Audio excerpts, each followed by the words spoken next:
Selamat datang kembali di sesi telaah mendalam kita. Kali ini kita akan kupas tuntas materi yang Anda bagikan ya. Fokusnya di bab 6, ini bab yang benar-benar menarik tentang pembangunan kembali Jerman pasca Perang Dunia II. Betul. Kita akan lihat Jerman dari titik nol, tahun 45, terus jalan terjalnya sampai 61 pas tembok Berlin dibangun. Terus gimana awalnya ada keengganan gitulah buat menghakimi masa lalu ada ledakan generasi di tahun 68, Betul. sampai nanti kita lihat dampaknya langkah Kanselir Brandt ke reunifikasi dan kendala geografis unik Jerman. Perjalanan yang luar biasa sih. Betul sekali. Fokus kita memang kali ini membedah gimana ya, sebuah bangsa itu bisa bangkit dari kehancuran, ya, kehancuran total, terus bergulat dengan warisan sejarahnya yang paling kelam, dan akhirnya nemu jalan bersatu lagi. Ini lebih dari sekedar urutan sejarah. Materi ini menyajikannya sebagai studi kasus lah ya, tentang perubahan selektif, pencarian identitas nasional, dan peran pemimpin di tengah krisis. Mari kita telusuri bareng-bareng gimana Jerman melewati titik-titik krusial ini. Oke, siap. Mari kita mulai bedah lapis demi lapis. Langsung ke titik paling rendah ya. Jerman Mei 1945. Materi Anda itu melukiskannya sebagai kehancuran total. Malah disebut krisis terburuk dari semua negara yang dibahas di buku ini. Gimana persisnya sih kondisinya? Gambaran yang dikasih memang suram banget. Materi yang Anda kumpulkan itu menggambarkan Jerman pas menyerah 8 Mei 1945 itu sebagai kondisi hancur. Titik nol lah istilahnya. Fokus pemerintah darurat saat itu benar-benar pada kebutuhan paling dasar.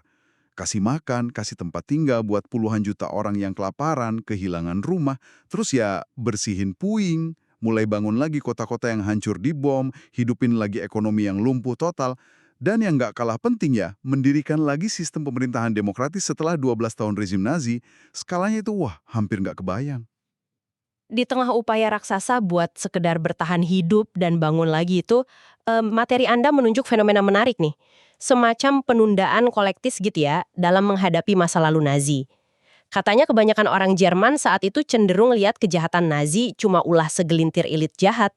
Kok bisa pandangan ini meluas gitu? Ini kayaknya semacam mekanisme pertahanan psikologis massal ya. Analisis di sumber Anda menjelaskan kalau mayoritas warga Jerman itu merasa nggak bersalah secara pribadi gitu atas kekejaman rezim. Nah ini akhirnya bikin keengganan kolektif buat gimana ya, ngorek luka lama terlalu dalam. Yang cukup bikin kaget, dan ini detail penting dari materi Anda, adalah fakta bahwa banyak mantan pejabat Nazi justru balik lagi menduduki posisi-posisi kunci di pemerintahan Jerman Barat pasca perang. Serius? Sebegitu signifikankah fenomena ini menurut sumbernya? Cukup signifikan loh, sumber Anda kasih contoh spesifik. 33 dari 47 pejabat di Biro Kriminal Federal Jerman Barat itu Bundeskriminalamt. Dan banyak anggota dinas intelijennya ternyata itu mantan pemimpin organisasi SS Nazi, yang fanatik itu pasukan paramiliter utamanya Hitler yang terkenal brutal. Wah, Ini nunjukin betapa susahnya pembersihan total dan betapa dalamnya persoalan rekonsiliasi dengan masa lalu itu. Keengganan ini kayaknya berlangsung cukup lama ya. dan kemudian di tengah suasana itu datang kejutan besar tahun 1961. Materi Anda nyebut penulis buku ini bahkan ngalamin langsung pas tinggal di Jerman. Momen apa tuh? Ya, momen yang bikin kaget dunia. Malam 13 Agustus 1961, tiba-tiba banget rejim Jerman Timur bangun tembok Berlin. Sumber Anda menyertakan foto ikonik tembok ini. Buat warga Jerman Barat, ini momen penuh kaget, marah, dan gak percaya. Pasti shock banget ya? Ya, tembok itu bukan cuma simbol fisik perpecahan ideologi yang nyakitin, tapi juga secara efektif mutus aliran pengungsi dari timur ke barat. Padahal sebelumnya itu ngalir deras, seringkali cuma naik kereta atau tram aja nyebrang sektor kota.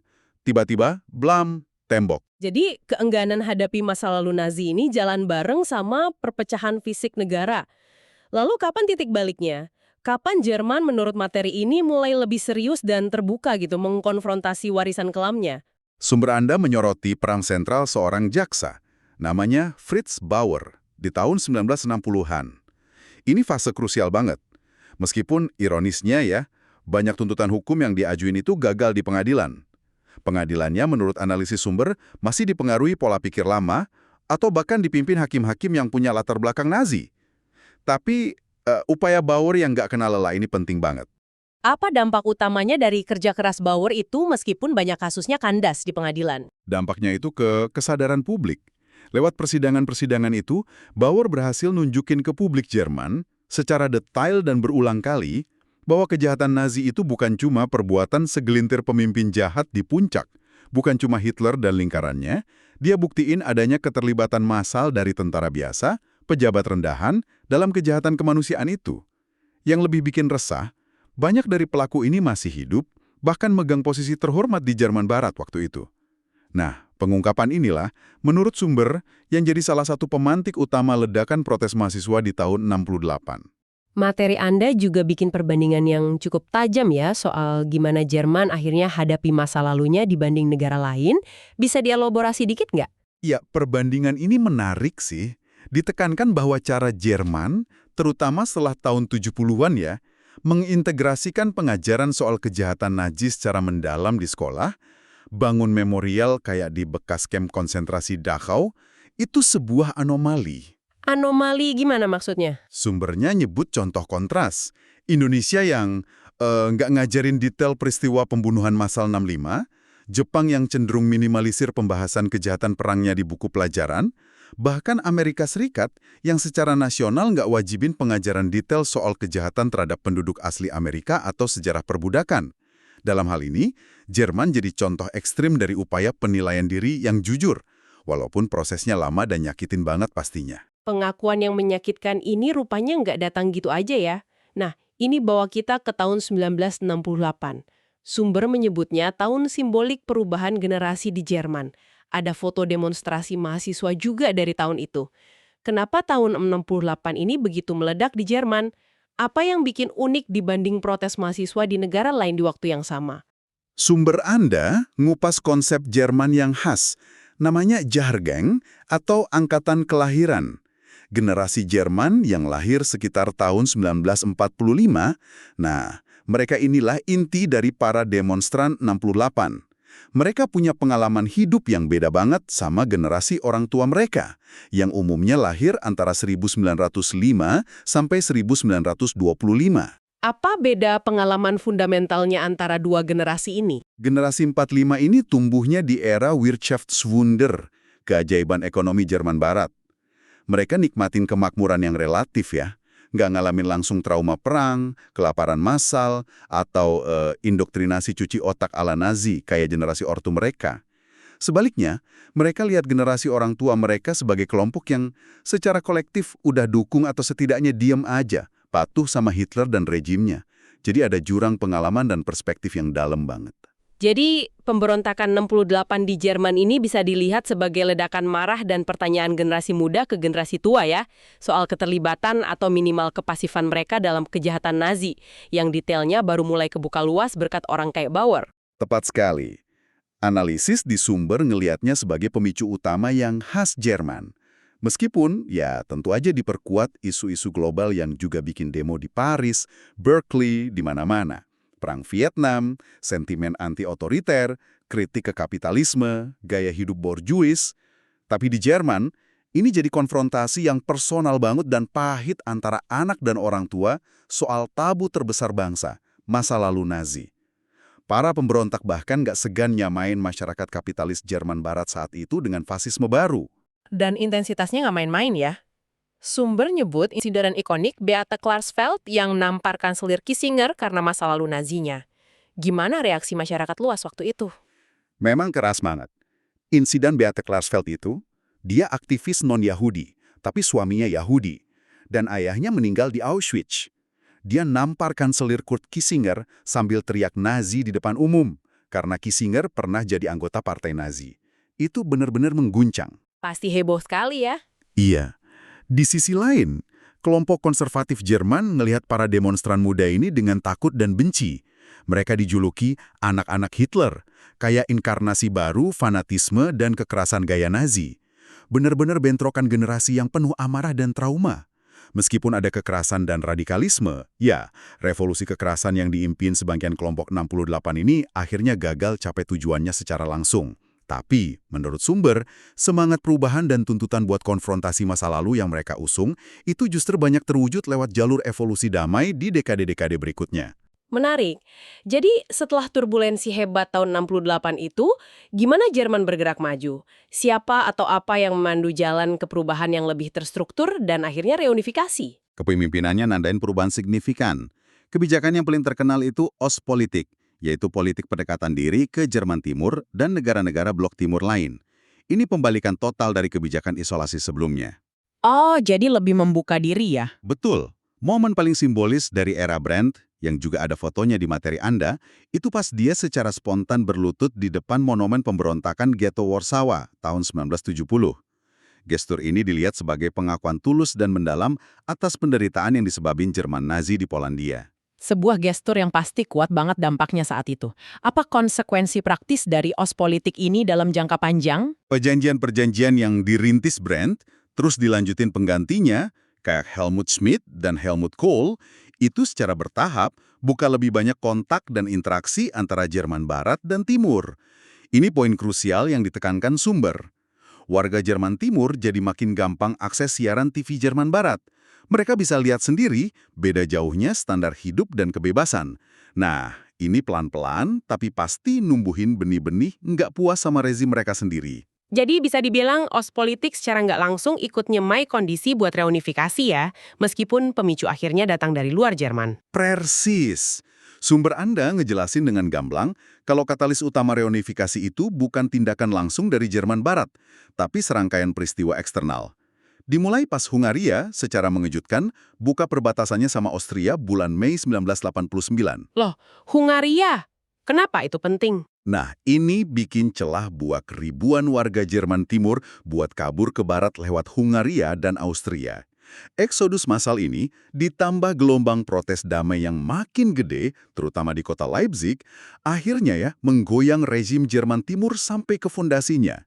Dan di tengah momentum krusial inilah Kansler Helmut Kohl ngambil peran? Iya, Kohl bertindak dengan sangat cekatan dan strategis menurut analisis sumber. Dia baca situasinya dengan tepat. Negosiasi intensif dilakuin, terutama sama pemimpin Uni Soviet waktu itu, Mikhail Gorbachev. Kunci persetujuan Gorbachev, selain dinamika Perang Dingin yang berubah, juga didorong tawaran bantuan finansial gede dari Jerman Barat buat Uni Soviet yang lagi terpuruk ekonominya.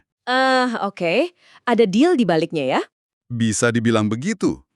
Kohl juga berhasil meyakinkan negara-negara Barat lain yang awalnya khawatir sama Jerman yang bersatu lagi. Akhirnya, reunifikasi politik Jerman tercapai formal tanggal 3 Oktober 1990. Saat itu negara Jerman Timur dibubarkan dan negara-negara bagiannya gabung sama Republik Federal Jerman, Jerman Barat.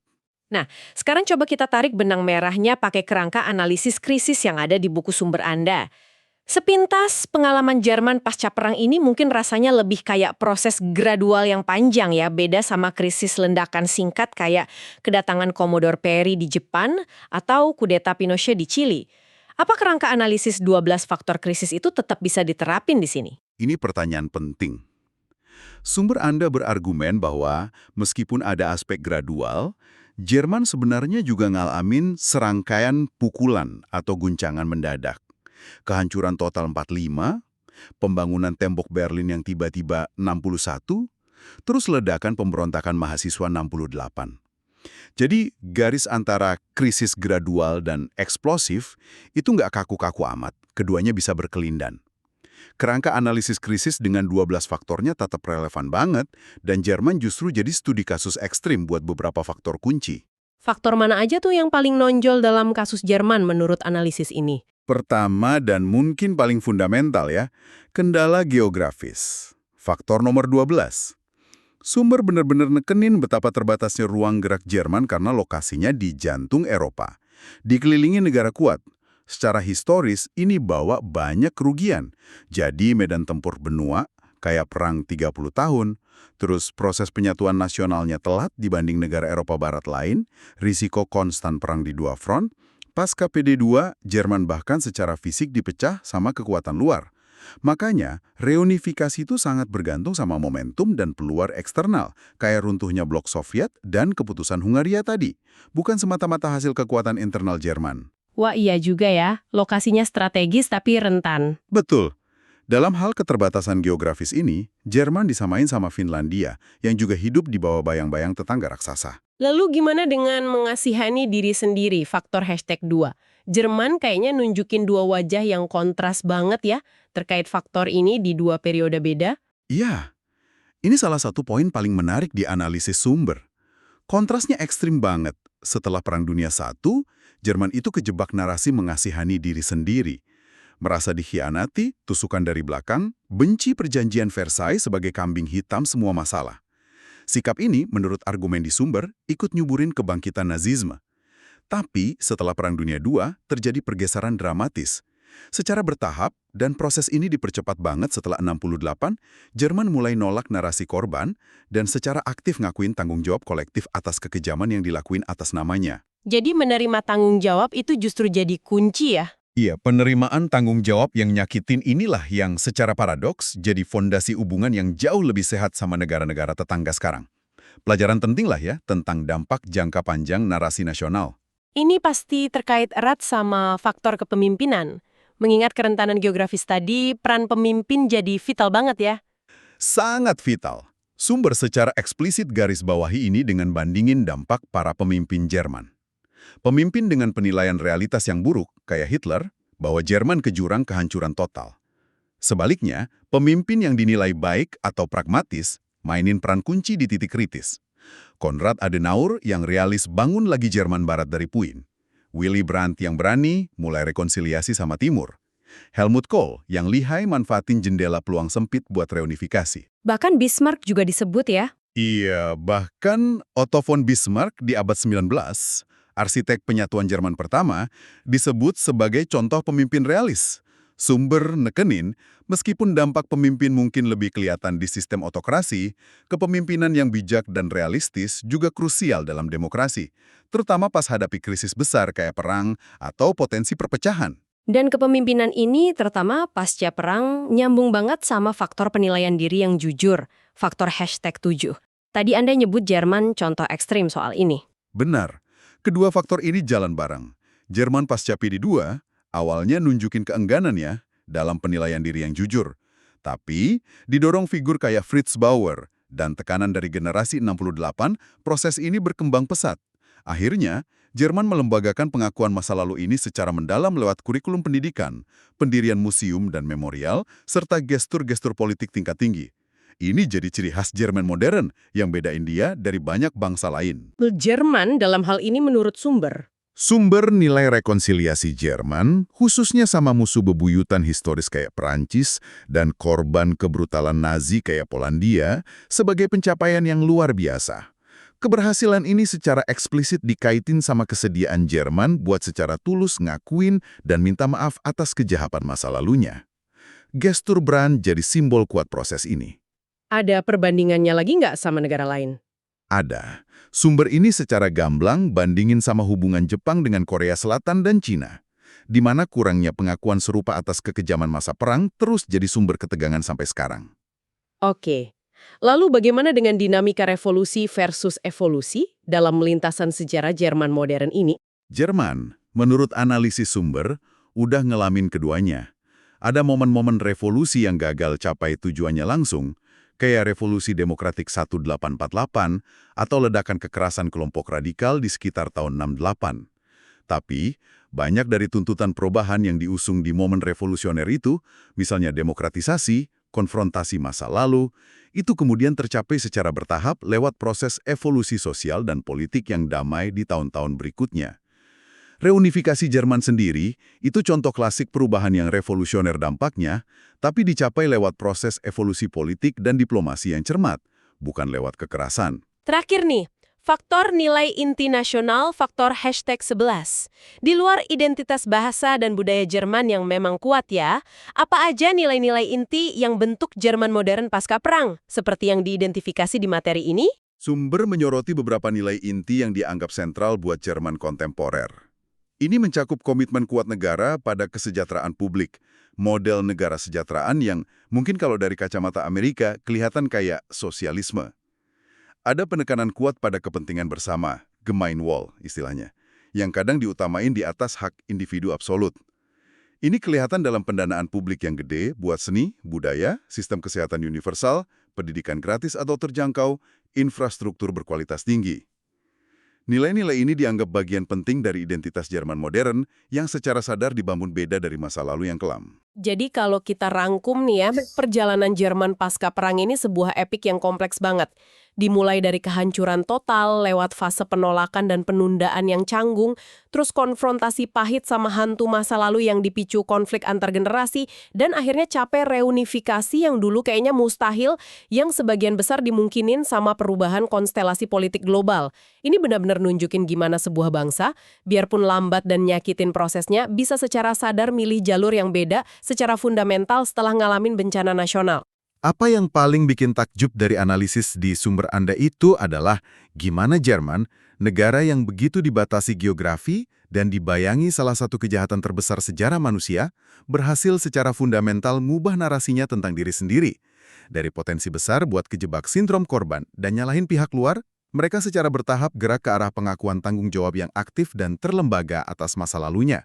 Penerimaan yang sulit dan menyakitkan ini, secara paradoks justru jadi kunci buat bangun hubungan yang lebih kuat, lebih stabil, dan lebih sehat sama negara-negara lain di masa depan. Transformasi nasional yang luar biasa sih itu. Ini bener-bener munculin pertanyaan reflektif nih buat Anda yang nyimak. Melihat pengalaman Jerman yang begitu ekstrim, baik dalam kejahatannya maupun dalam upayanya kemudian buat hadapi dan ngakuin bab-bab tergelap sejarahnya, pelajaran apa ya kalau ada yang mungkin relevan buat bangsa-bangsa lain, mungkin termasuk bangsa kita sendiri, dalam cara kita memahami dan bergulat dengan bagian-bagian sulit dari masa lalu kita. Sebuah bahan renungan yang mendalam ya. Sampai jumpa di sesi telaah kita berikutnya.